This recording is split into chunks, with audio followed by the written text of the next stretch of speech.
እመኚኝ ሄርሜላ ሩታ ምን አለሽ በይ። ጊዜ ሊፈጅ ይችላል፣ እግዚአብሔርን ራት ሊፈጅ ይችላል። እኔ እና እሱ አንድ ላይ ነው የምንሆነው። ማንንም ማምጣት አታስፈልግም። እውነታው ሲነገርማ ስድብ መስሎማ እንዲታይክ አልፈልግም። በጣም የተከበርኩ ሴት ነኝ። ማንንም አይደለም ሄደ ማንንም የምትለውን ሰው ፈልገህ መጥራት ትችላለህ። የአብርሃም ወንድም ታናሽ ወንድም ኤፋ በሚገርም ሁኔታ ታላቅ ወንድሙን ህሊና ያጣውን ታላቅ ወንድሙን አብርሃምን እስከ ዶቃ ማሰሪያው ጥግ ድረስ ተናግሮታል ማለት ነው። ሜሪም አብራው ነበረች። በዛኛው በኩል ደግሞ ሩታችን ምን እንደነካት ወይም ምን እንዳስነካት የምናውቀው ነገር የለም። ከሄርሜላ ጋር ተደዋውላ ተገናኝታ እንግዲህ እጇ ላይ ማለት ነው ያው የሆነ ካቴና የተደረገ ነው የሚመስለው እጇን እንዲች እንዳጣመረች እንዲሁ እንደተነጋገሩ ወደ ምትሄድበት ሄዳለች ማለት ነው። እኔ በጣም በሁለቱ ቪዲዮዎች ላይ ያው በኤፋ በጣም ተደስቻለሁኝ። ምክንያቱም ከእውነት ጎን ስለቆመ ባይዘው የሆነ ወቅት ላይ ኤፋ በጣም ጥሩ ነገር ይሰራ ነበር። የሆነ መሀከል ላይ ደግሞ ሩታን የሚያስቀይም ነገር አድርጎ በጣም ስንወርድበት ነበረ።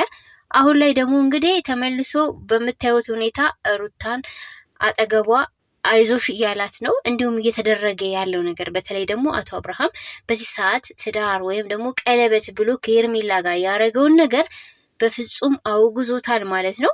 ሰላማችሁ ይብዛ ውድ የዩቲዩብ ቻናል ቤተሰቦች፣ ደህና ናችሁልኝ ወይ? እኔ ደህና ነኝ፣ እግዚአብሔር የተመሰገነ ይሁን። በመሰረቱ እውነትን ለእውነት መፋለም መጋፈጥ እንዴት እንደሚያስደስት ቤተሰብዬ ስትሞክሩት ነው የምታውቁትና እኛ አሁን ላይ በሩታ አካሄድ እየከፋን ነው። እውነት ለመናገር አንደብቅም፣ ወይም ከቨር የምናረገው ነገር የለም። ለምን መሰላችሁ?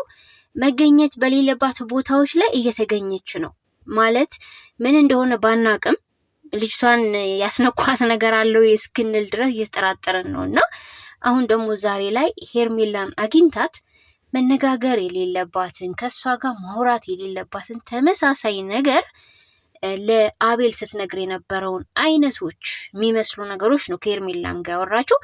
ሄርሜላ ደግሞ እንዳያችኋት ምላሷ ማለት ነው ጤፍ ይቆላል በጣም። እኔ ሄርሜላ እንዴት ቱክቱክ እያለች ስታወራ በጣም ነው የሚጨንቀኝ። ምላሰኛ ነች ባይዞይ ማለት ነው። እና ሩታ ተረጋግታ ነው እስከመጨረሻው ስታናግራት የነበረው። ግን ምንድነው ፋይዳው? እስቲ ንገሩኝ ቤተሰብ፣ እኔ አልገባኝም።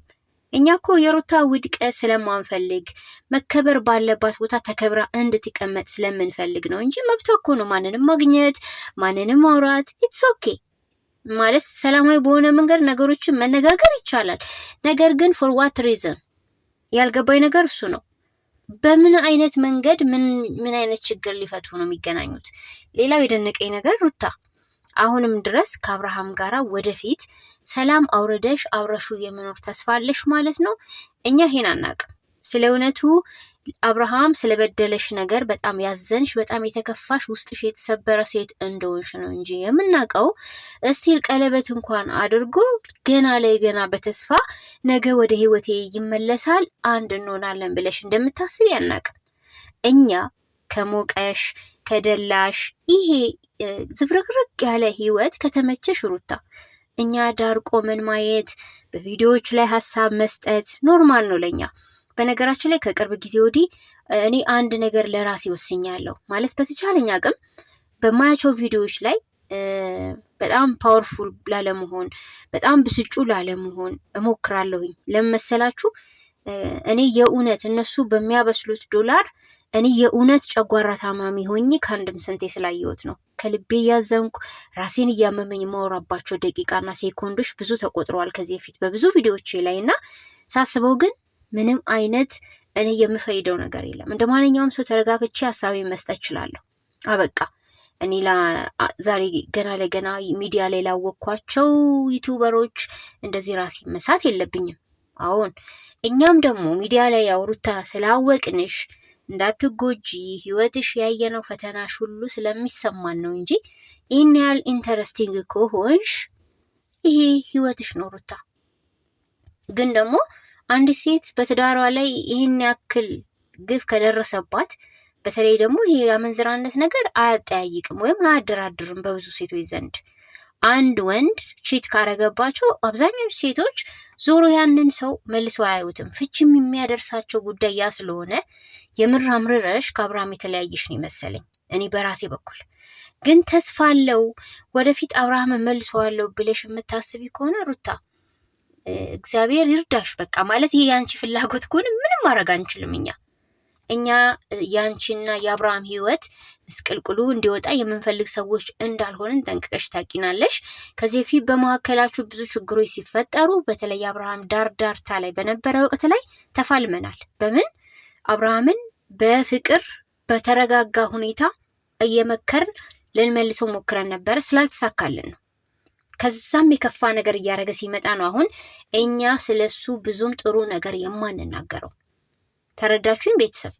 ስለዚህ እዚህ ጋር ከባለቤቱ ያወቀ ምንድነው የሚባል ተረት አለና ከሩታ በላይ የሚሆናትን የሚያውቅ ሰው የለም። እኛ ያው ባየነው ልናወራ እንችላለን፣ ግን ደግሞ ይሄ ሁሉ ነገር ፈጥሮባት ከሄርሜላ ጋር በጣም መደረግ የሌለበት ደረጃ ደርሰው ስቲል ቀለበት አስሩ አፈቅርሻለሁ እስከ ማለት ደርሶ እንደዚህ አይነት ነገር ውስጥ እስከገባና እሷም ደግሞ ኖርማል ነው ብላ እስከተቀበለችው እኛ ያገባንም ማለት ቻይ ሁሉንም ነገር ሚዲያው ላይ እንደታየው ከሆነ አንቺ በአሁን ሰዓት ራሱ ከሄርሜላ አንዴ ካቤል ጋር ምናምን በምትገናኙ ቪዲዮ አብዛኛው ሰው እየተቸሽ ነው፣ እየተናደዱብሽ ነው ኦዲየንሶች።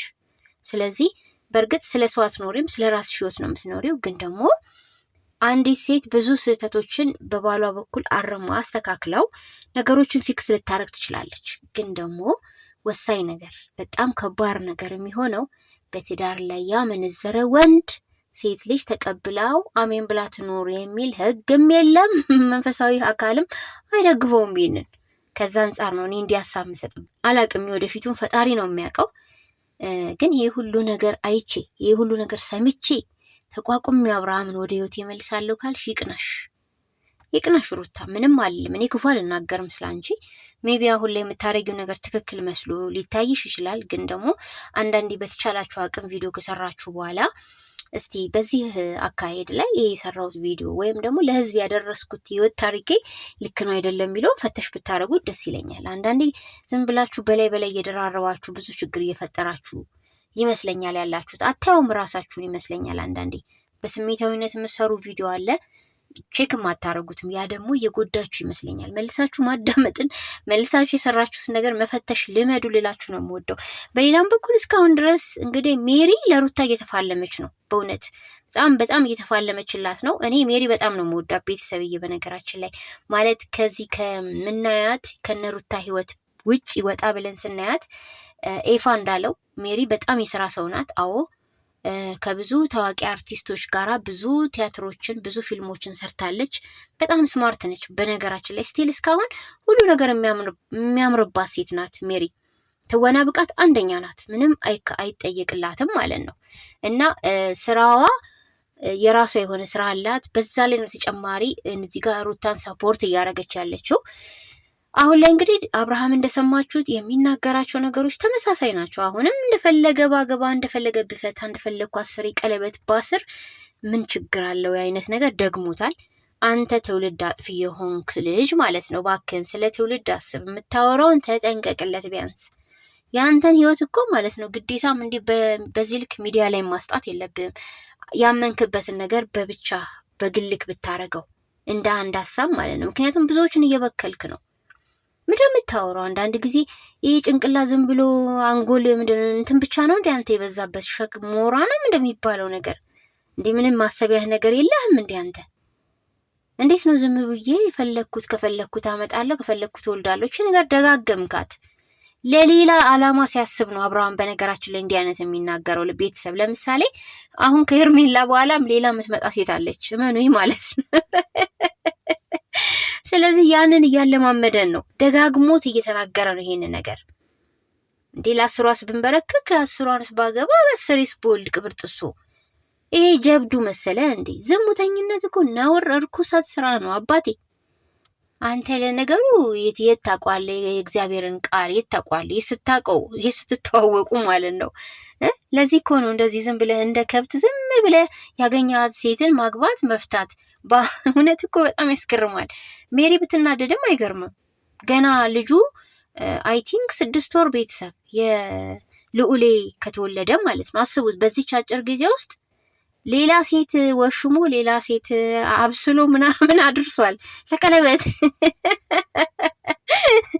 ስለዚህ ማለት ነው ሜሪ ብትደነቅም አይገርም ማለት ብዙ ጊዜ ትጠነቀቃለች እሱን ላለመጉዳት። ከዚህ በፊት ብዙ ጊዜ በጥፊ መታው ስለምታውቅ አሁን ደግሞ ያን ነገር መድገም ስለማትፈልግ ነው እንጂ በጣም ያበሳጫል አብርሃም የሚያደርገው ድርጊት እውነት ለመናገር እና የሚናገረው ጠቅላላ የጥጋብ ነው ታውቃላችሁ። ኧረ በስመ አብ እኔ ክፉ ልናገር ነበር ይቅርብኝ። እውነት አብርሃም በባዶ ዘመን ምንም ባልነበረው ዘመን ወይኔ አብርሃም ትክክለኛው አብርሃምን ያን ይፈልጉት በቃ ጤነኛ ጨዋ ቅልስልስ ምናምን ሰው አክባሪ ድንጉጥ ካሁን ኪሱ ጠብደል ዶላር ሲገባ ጠገበ። ገንዘብ አግኝቶ ከሚጠግብ ወንድ ይሰውራችሁ፣ ማንነቱን ከሚረሳ ሰው ይሰውራችሁ። እግዚአብሔርን ቤተሰብ እኔ 100% የታዘብኩት ከአብርሃም ሌላውን ተውት፣ ዝሙቱን ተውት፣ ተናገረን አቆቶለታል። በጣም ከታዘብኩት ነገር ድሮ አብርሃም ምንም ባልነበረው ሰዓት በጣም እንደነገርኳችሁ የሆነ ጨዋ የሚባል የሆነ አይናፋር የሆነ ስነ ምግባር ያለው የምትሉት አይነት ሰው ነበረ። እንዴ ያኔ እኮ ኧረ ወይኔ የምናውቀው ብቻ እንዴት እንበለን እንደምናወራ አላውቅም። አሁን እኮ ኮምፕሊትሊ ተቀይሯል ታውቃላችሁ። ኮምፕሊትሊ ገንዘብ እኮ እኛ መጠቀሚያችን ነው ወገኖቼ። ገንዘብ የሆነ ሰዓት ላይ በቢሊየን የሚቆጠር ገንዘብ በአንድ አመድ ሊሆንባችሁ ይችላል በሆነ ክስተት። የሰው ልጅ ምንም በዚህ ምድር ላይ የሚተማመንበት አንዳች ነገር የለውም። እውነቴን ነው የምላችሁ። የምትተማመኑት ፈጣሪያችሁን ብቻና ብቻ ነው። ሁሉም ነገር ይመጣል ይሄዳል፣ ገንዘብም ይመጣል ይሄዳል ይጠፋል። ሁሉ ነገር መጪ ሄጅ ጠፊ ኃላፊ ነው እና ሰው እግዚአብሔር ገንዘብ ሲሰጠው ወይም ደግሞ ለፍቶም ጥሩም ሲያገኝ እግዚአብሔር ሲባርክለት ካላወቀበት መጥፊያው ነው የሚሆነው። በዚህ ልክ ሰው ገንዘብ ሲያገኝ ቤተሰብ የሚንቅ ከሆነ ኦዲየንሶችን አንድ ወቅት ላይ እሱን ከፍታ ላይ ያወጡት ሰብስክራይብ እያደረጉ ያበረታቱትን አብርሽ በርታ ያሉትን ሁሉ ንቆ ዛሬ በዚህ ልክ እንደዚህ ምን ችግር አለው 10 ባገባ 20 ባገባ ማለት ይሄ ንቀት ነው። ኦዲየንስንም ንቀት ነው። አንድ ሰሞን እኮ ማርማር የሚል ነገር ነበር በአፍ ላይ ስትናገር የነበረው ለኦዲየንሶችክ ትህትናህስ፣ ጥፋት ስታጠፋ ይቅርታህስ አስታወስክ አብርሽ? አይ ከንቱ ገንዘብ ነው አንተን እውነት ኢሚዲየት ላይ አእምሮህን የቀየረው እንጂ ድሮ ማንነትክ ላይ ያለህን አንተ ስብና አይደለም አሁን ያለው። ግን ደግሞ በዚህ ልክ አንተ ገንዘብ የሚቀይር ከሆነ አንተ የምትጠቅም ሰው አይደለም። በነገራችን ላይ አንተ ገንዘብ ለመጠቀሚያነት የህይወትህን ፍላጎት ማሟያነት ነው እንጂ የምትጠቀመው ገንዘብ ስላለ አንተ ጭንቅላትህን ባዶ እስኪሆን ማሰቢያ እስኪደፈን የሚያደርስ ነገር የለውም። ይሄ ምን ያክል የተፈጥሮ ብቃት እንደሌለ ደካማ ሰው እንደሆንክ ነው የተረዳውበት። እናም ቤተሰብዬ ማለት ነው ይሄ ከምንም ከጀብዱ የሚያስደርግ ወይም የሚያስፈነጭ ወይም ደረት የሚያስነፋ ነገር አይደለም አብርሃም እያደረገ ያለው። በሌላም በኩል ደግሞ እንግዲህ ቡዝነሽና ወንድሟ ዴቭ ተገናኝተው ነበረ። እነሱም ጋር ያለው ነገር የሚገርም ነው። ዴቭም በቡዝዬ ሀሳብ አልተስማማም። እሱ የራሱ የሆነ አስተውሎት አለው። ከቤተሰባቸው የሚገርማቸው አስተዋዮች አሉ። አሁን ቡዝዬ ሁሉም የቤተሰቡ ታላቅ ናት፣ ግን እንደ እድሜዋ እንደ ሰውነቷ ግዝፈት አይደለችም። ባይዘይ ሰዎች የሚለኩት በቁመናቸው በፊዚካላቸው አይደለም። ፈጣሪ የተቀደሰ የተባረከ ጭንቅላት ሲሰጥ ነው ማስተዋል የምችሉትና ወንድሟ ገና የ6 ወር ጨቅላ አስቀምጦ ቀለበት ለሌላ ሴት ሲያስር ለዛውም ፍቅሯን የተቀበለው ማለት ነው። አሳፋሪ በሆነ ሁኔታ ተንበርከካ እያለቀሰች ነው። ታስታውሳላችሁ ሄርሜላና በዛች ቅጽበት ውስጥ እንዴት ነው ቶሎ ብሎ ወደ ቀለበት የገቡት? ይሄ አያስቅም? ሩታን ትቆርጥ ነው አላለችም? የሄርሜላ ህይወት መረማመጃ ነው። እንዴት ነው እናንተ ስለ ሰው ላይፍ የማትጠነቀቁት? እሷ የሌላውን ህይወት ማሳመሪያ ናት ነው። ሄርሜላ ለአብርሃም እንደፈለኩ ልነጠፍል ስላለችው ያው በምንጣፍነት የተለማመዳችሁባት ነው። ኧረ በጣም ያሳፍራል። የእውነቴን ነው የተናገረችው ነገር እንደዛ አይነት አክቲንግ አለውና የዚች ልጅን ህይወት በቀለበት ውስጥ ያስገባ ሚስቴ ነሽ፣ ከዚህ በኋላ ሚስቴ ነሽ፣ ቀጣይ ላይ ሚስቴ ትሆኛለሽ ነው በቃ። ሌላ ምንም እኮ ትርጉም የለውም ቀለበት። እንደዛውም ልብን ቢያስር ጥሩ ነው። የአብርሃም ልብ አይደለም በቀለበት እናንተ በብረት ሰንሰለት ቢታሰርም የሚታሰርና አርፎ የሚቀመጥ ልብ አይደለም ያለው። ኤኒዌይስ ወንድሟን እኔ በሚናገራቸው ነገሮች ከልቤ ነው የምደግፈው። ምክንያቱም የሱ ሀሳብ የሱ አይዲያ ይመቸኛል። ኤፋም ዛሬ በጣም የሚገርም ነገር ነው የተናገረው። እስቲ ወንድምነት ሊቀሩላ ይችላል ብሎታል። በቃ ከእውነት ጋር ስትቆሙ ዘመድ የለ አጎቴ የለ አክስቴ የለ አለቀ ደቀቀ። ህሊናን እየዋሹ ግን አብሮ ሀቼ ቤሬ መፍጠር ጭራሽ የፕሮግራም ልብሱን ላለብሳ እኮ ነው የመጣችው። ቡዚ ትንሽ አለማፈሯ ይህንን ወንበዴ ወንድሟን ለመዳር ወንበዴ እኮ ነው እግዚአብሔርን። በስመ አብ የኔ ጌታ በአመቱ ስንት ሲቀየር እስቲ ሳሉት እስቲ ጻፏቸው ወደ እኮ የላቸውም እኮ የተቀያየሩ ሴቶች።